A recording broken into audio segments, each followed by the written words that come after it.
पिछले कुछ दिनों से कई तरह के सवाल आ रहे थे दोस्तों कि मतलब कुछ लोग ऐसे थे जो पूछ रहे थे कि क्या कम से कम कितने में दुकान चालू की जा सकती है हार्डवेयर की। और कई लोग ऐसे थे जो पूछ रहे थे कि सर मेरे पास 10 लाख रुपए हैं, मेरे पास 15 लाख रुपए हैं, है ना, और 10-15 लाख 20 लाख लगा के मैं अपनी दुकान चालू करना चाहता हूँ। तो आज मैं आपको एक पहले मैंने आपको छोटा सेटअप बताया हुआ आज के मतलब पहले की वीडियोस में कि कम से कम 3 लाख रुपए या कम से कम कितने में एक हार्डवेयर की दुकान स्टार्ट की जा सकती है। लेकिन आज की वीडियो में मैं आपको बताऊंगा कि अगर आपके पास एक अच्छा खासा बजट है दुकान खोलने के लिए और आप अच्छी खासी लागत लगाने के लिए तैयार हैं हार्डवेयर के धंधे में, तो किस तरीके से आप अपने पैसों को इन्वेस्ट कर सकते हैं, है ना। हार्डवेयर में दोस्तों कई तरह की कैटेगरी होती हैं, जैसे plumbing hardware, paint hardware, homeware, फिर उसके बाद और भी तरह की जनरल हार्डवेयर के सामान आते हैं, फिर जो रेन हार्डवेयर से रिलेटेड सामान आते हैं, फिर समर सीज़न का अलग हार्डवेयर का सामान आता है ना।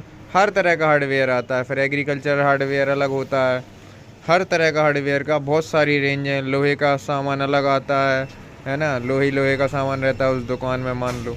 फिर प्लाई रिलेटेड हार्डवेयर अलग आता है ना, फर्नीचर रिलेटेड हार्डवेयर अलग आता है। बहुत सारे तरह के हार्डवेयर की दुकानें खोली जा सकती हैं। लेकिन अगर आपके पास अच्छी खासी लागत है, मतलब अच्छी खासी से मेरा मतलब है कि 20 से 30 लाख रुपए अगर आपके पास हैं, तो आज की डेट में आपको मैं एक ऐसा सिस्टम बता दूंगा जिस तरीके से अगर आप पैसे अपने इन्वेस्ट करेंगे तो मेरे हिसाब से तो 100% आपको प्रॉफिट होना है ना।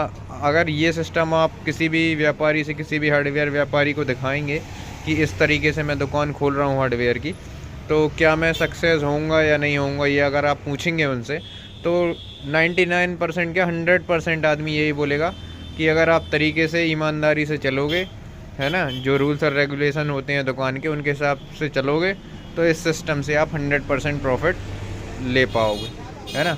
100% मार्जिन नहीं बोल रहा हूँ मैं बोल रहा हूँ 100% प्रॉफिट ले पाओगे, और अच्छा खासा प्रॉफिट ले पाओगे जो एक एवरेज सैलरी से भी ज़्यादा रहता है।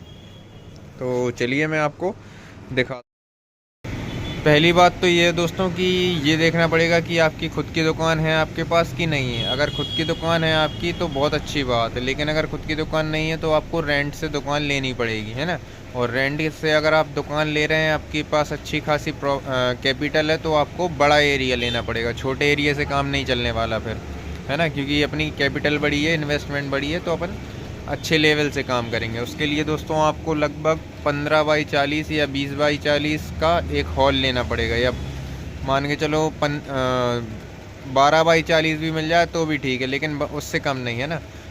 मेरे हिसाब से तो कम से कम 15x40 ही लेना, है ना। क्या जितना फ्रंट ज़्यादा रहेगा उतनी ज़्यादा आसानी होती है दुकान को चलने में, है ना। और साथ साथ लंबाई भी चाहिए अपन को, और दुकान के सामने भी अपन को जगह चाहिए, है ना, जहाँ पे अपन स्टॉक करके रख सकें चीज़ों का।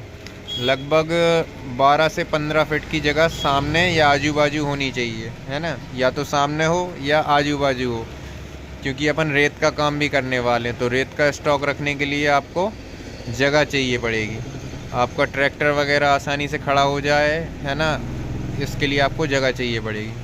तो अपन बात करते हैं दोस्तों सिस्टम की। सिस्टम ये बोलता है दोस्तों कि ये पूरा इन्वेस्टमेंट लगभग 30 से 32 लाख तक जाने वाला है ना। एक मैंने अंदाज बताया आपको कि 30 लाख से लेके 32 लाख रुपए तक का इन्वेस्टमेंट लगेगा, जिसमें आप पहले नंबर पे आ जाती है प्लम्बिंग। ये सारी चीज़ें दोस्तों रनिंग चीज़ें हैं, साल भर बिकने वाली चीज़ें। ऐसी कोई भी चीज़ नहीं है जो साल भर ना बिके, है ना। और अगर आप अच्छी क्वालिटी का सामान रखोगे तो लगभग सारा सामान आपका बहुत जल्दी बिक जाता है ना। अगर आप क्वालिटी से कॉम्प्रोमाइज़ करोगे, रेट से कॉम्प्रोमाइज़ करोगे और व्यवहार से कॉम्प्रोमाइज़ करोगे, तब व्यापार में दिक्कत आती है, वरना दिक्कत नहीं आती। भले आपके आजू बाजू कितने भी आदमी बैठे रहें, मैटर नहीं करता, अगर आप रेट दे रहे हो, क्वालिटी दे रहे हो और साथ में व्यवहार अच्छा है आपका, है ना।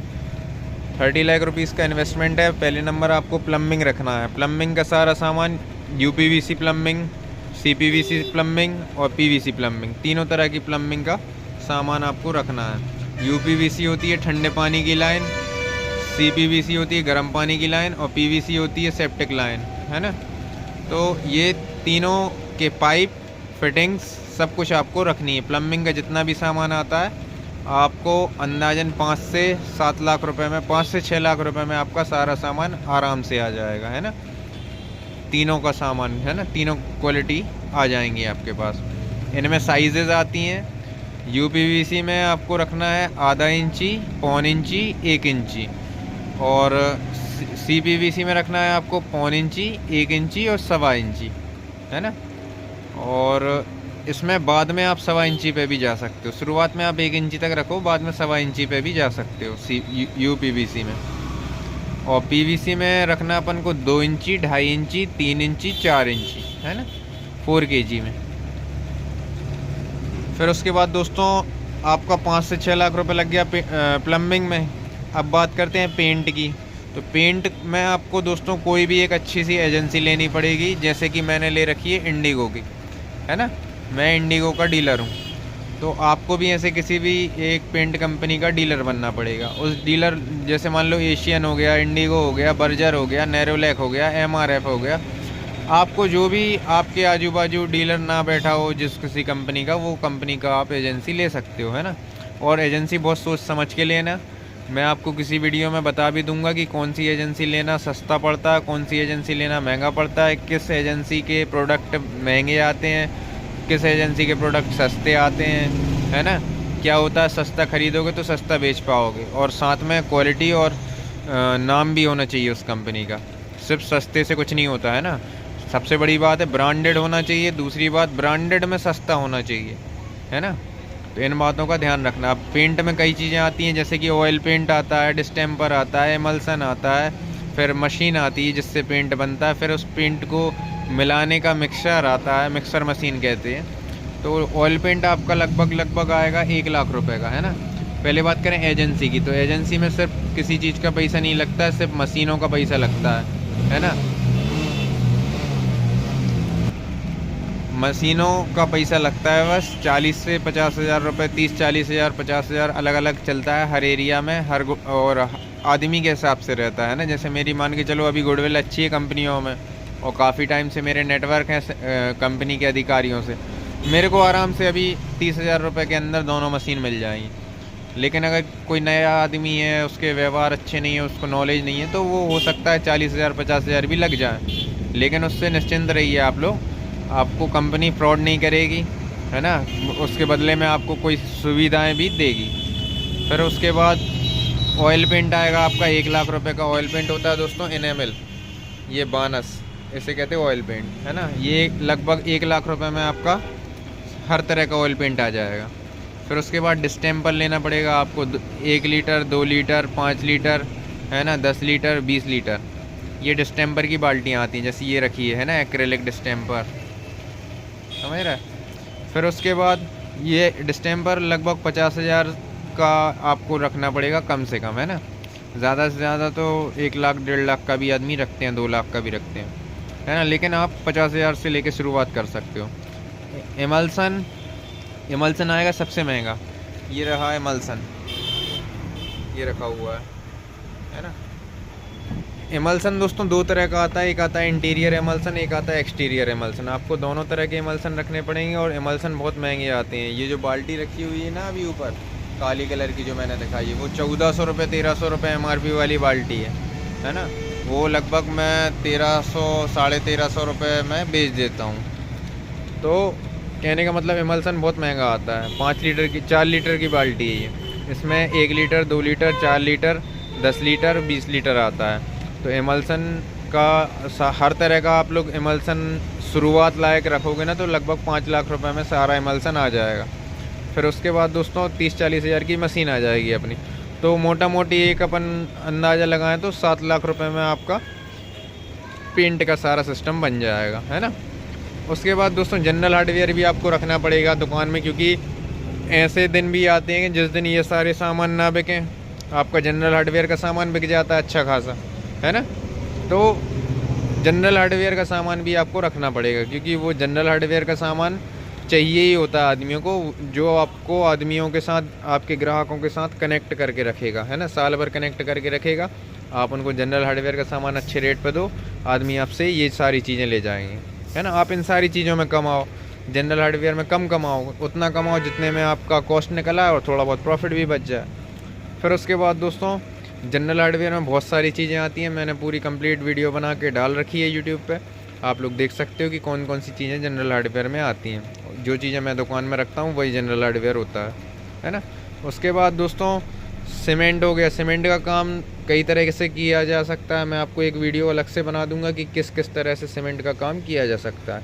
बाकी आपके पास अगर अच्छी खासी कैपिटल है तो आप सीमेंट किसी भी अच्छी कंपनी की सीमेंट की एजेंसी ले सकते हो और उसका स्टॉक करके रख सकते हो, है ना। स्टॉक करोगे तो ज़्यादा प्रॉफिट में रहोगे, एजेंसी ले लोगे, डीलर बन जाओगे तो ज़्यादा प्रॉफिट में रहोगे।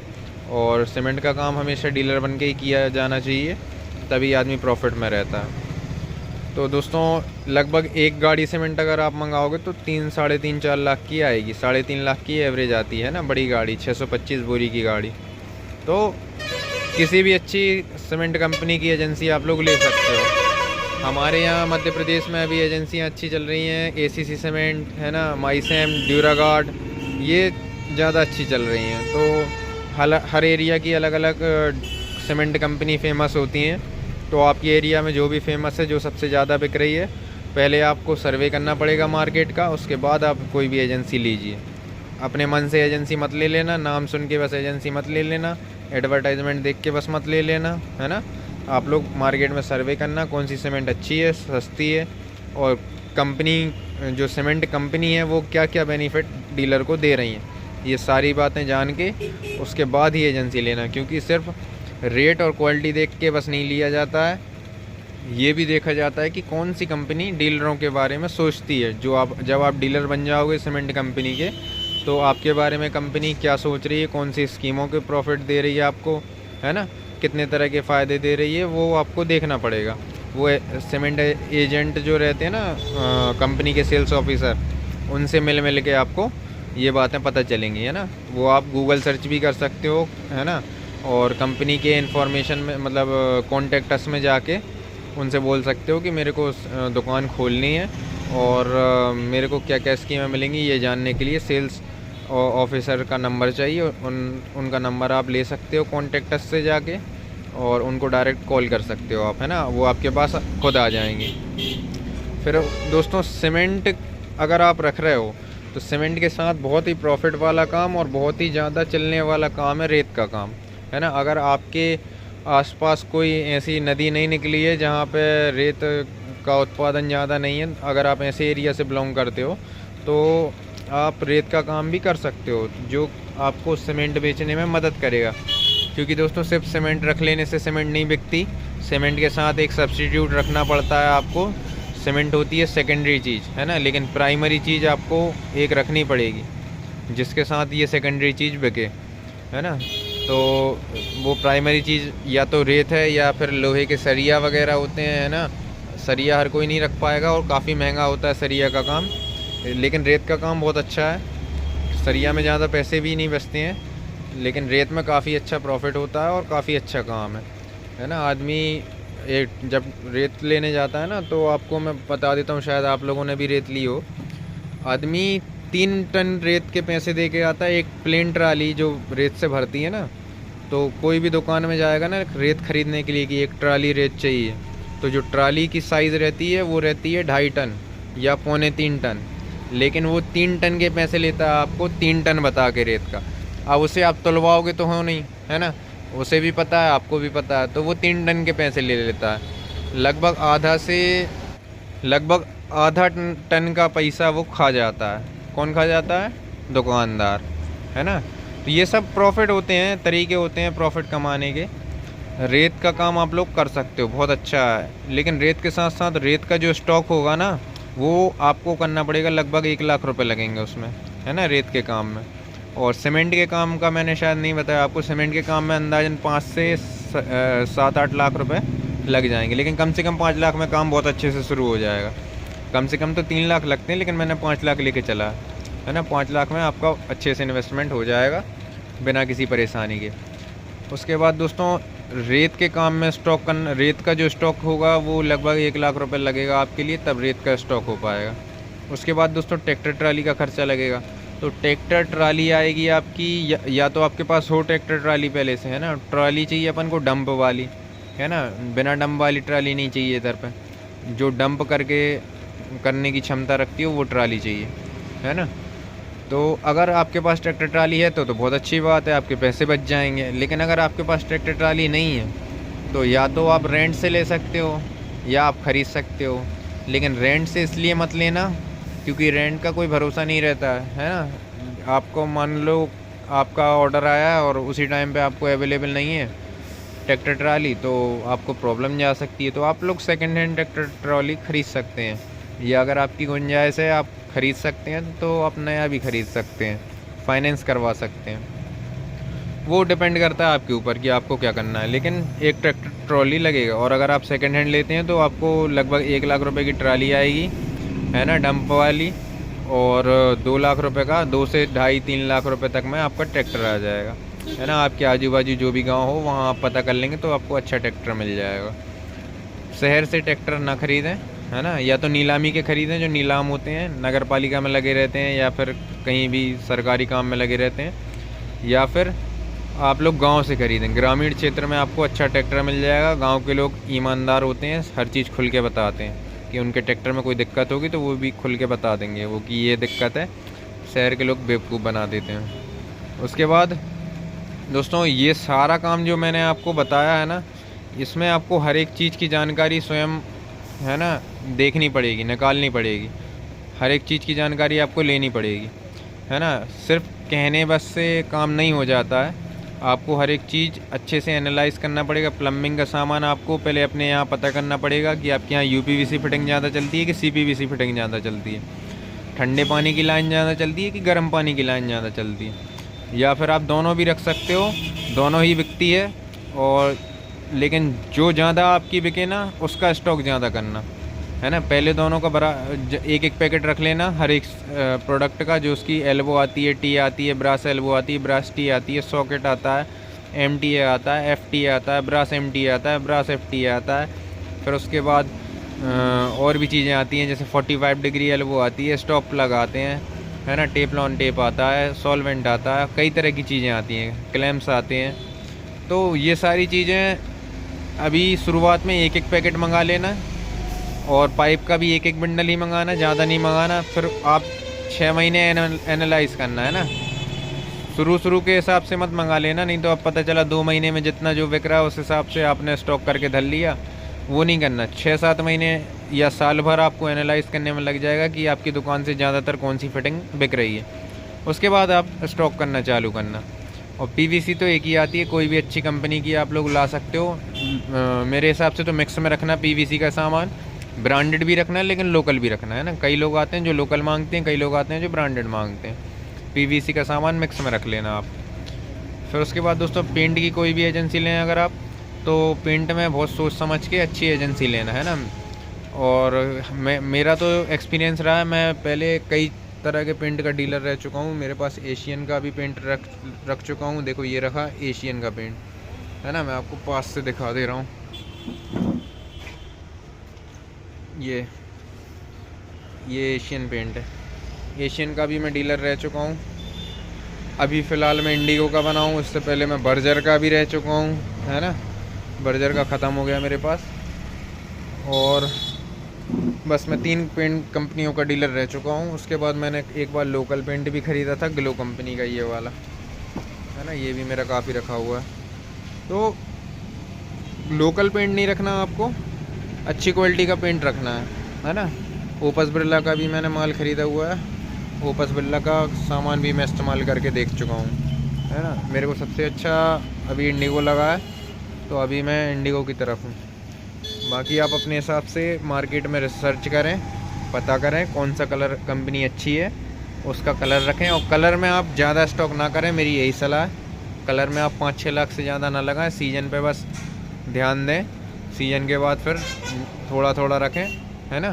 सीजन होता है दिवाली का, दिवाली के 2 महीने पहले ऑर्डर लगा दो, और बस दिवाली के एक दिन पहले ऑर्डर लगाना बंद कर दो, है ना, 1-2 दिन पहले ऑर्डर लगाना बंद कर दो और फिर साल भर थोड़ा थोड़ा माल रखो, क्योंकि सिर्फ दिवाली पे ज़्यादा बिकता है ना। 70% माल दिवाली पे बिकेगा पेंट में, 30% साल भर बिकेगा, है ना, उसमें से भी कुछ बच जाता है।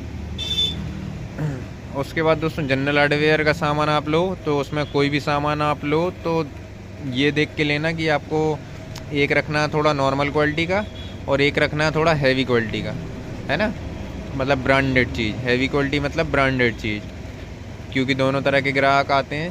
तो जो चीज़ें ज़्यादातर चीज़ें आप मीडियम क्वालिटी की रखें, और कुछ चीज़ें जैसे मान के चलो कुछ चीज़ें हो जाती हैं वो ब्रांडेड क्वालिटी रखी है ना।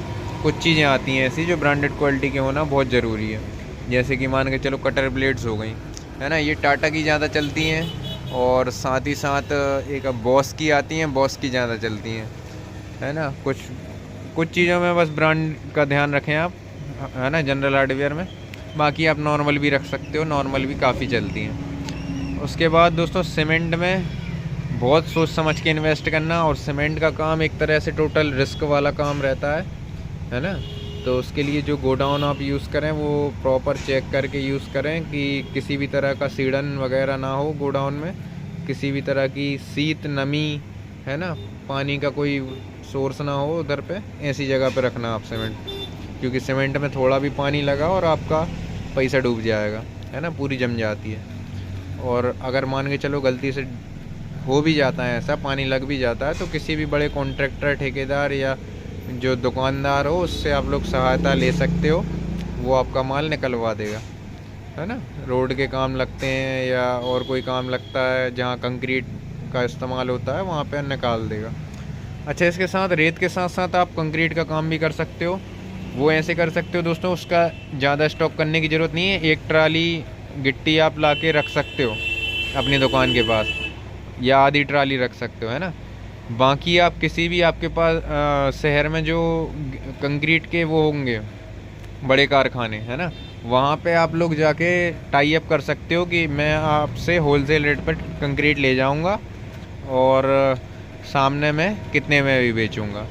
तो ये आप टाई अप कर सकते हो। आपके पास ऑर्डर आता है, आप अपनी ट्रॉली भेज दो, है ना, किसी भी कंक्रीट वाली जगह पे जहाँ पे कंक्रीट बनती है, वहाँ से भर के आ जाएगा, और बस आपको डिलीवर करने का काम करना है ना। उसमें बीच में आपको कमीशन लेना है कि भाई इतने की रुपए की चल रही है। मान के चलो उदाहरण के लिए मैं बताऊं कि यहाँ पे 2200 रुपये ट्रॉली के हिसाब से अभी गिट्टी बिक रही है कंक्रीट, है ना। लेकिन कई दुकानदार ऐसे हैं, लगभग ऑलमोस्ट सारे ही दुकानदार ऐसे हैं जो दूसरी जगह से कंक्रीट लेके आते हैं और यहाँ ग्राहकों को दे रहे हैं। तो 2200 रुपये में यहाँ वो ग्राहकों को दे रहे हैं, वहाँ से वो 1800 में भरवा के ला रहे हैं ट्राली, है ना। तो बीच के 400 रुपये में उनका 150 रुपये खर्च आ जाता है ट्रैक्टर का और ड्राइवर का। ये 150 से हमके 200 रुपये आ जाता है ना, बाकी के 100, 150, 200 रुपये उस दुकानदार की जेब में जाता है एक ट्राली पे। तो ऐसा भी आप लोग कर सकते हो, और ऐसा हो रहा है ना, हर जगह ऐसा हो रहा है लगभग। मेरे हिसाब से तो 99% जगह ऐसा ही हो रहा है। 2-3% ऐसे हैं दुकानदार जो कंक्रीट रखते हैं, क्योंकि कंक्रीट हर कोई नहीं रख सकता, है ना। तो ये था आज का पूरा प्रोजेक्ट। इसमें लगभग अंदाज से 30 से 35 लाख रुपए तक का खर्च आएगा, है ना। बाकी आप लोग अपने हिसाब से इसमें कम या ज़्यादा कर सकते हैं।